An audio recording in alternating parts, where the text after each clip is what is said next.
პირველი რაც უნდა ვთქვა, მე მართლა ძალიან მიკვირს იმ ადამიანების, რომლებიც ექსპერტობენ ამ სიტყვის პირდაპირ მნიშვნელობით, როცა ამბობენ, რომ ეროვნული ვალუტის გაუფასურებით ჩვენ დეკემბერში ბიუჯეტის პრობლემები გადავწყვიტეთ. არის აბსოლუტური ტყუილი და უცოდინრობა მათი მხრიდან.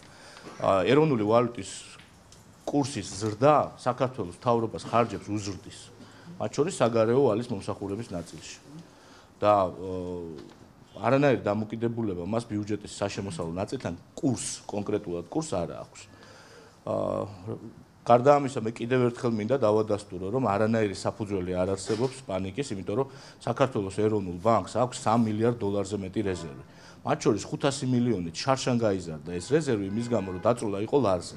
ეხლა შეიცვალა სიტუაცია, თქვენ იცით, რომ საქართველოს ეკონომიკაში დოლარიზაციის მაჩვენებელი ძალიან დიდია და ბიზნეს აქტივობის ზრდამ გამოიწვია დროებითი დაწოლა დოლარზე, ანუ მოთხოვნა გაიზარდა დოლარზე, მაგრამ ეროვნულ ბანკს აქვს საკმარისი რეზერვები იმისათვის, რათა საჭიროების შემთხვევაში ინტერვენციებით ჩაერიოს და კიდევ ერთხელ ვადასტურებ, რომ ბაზარზე არანაირი პანიკის საფუძველი არ არსებობს. დეკემბერსა და იანვარში რამდენჯერმე მოახდინა დოლარის გაყიდვა და ჩაერია ბაზრის საქმიანობაში და ეროვნული ბანკი გააგრძელებს ამ ღონისძიებებს.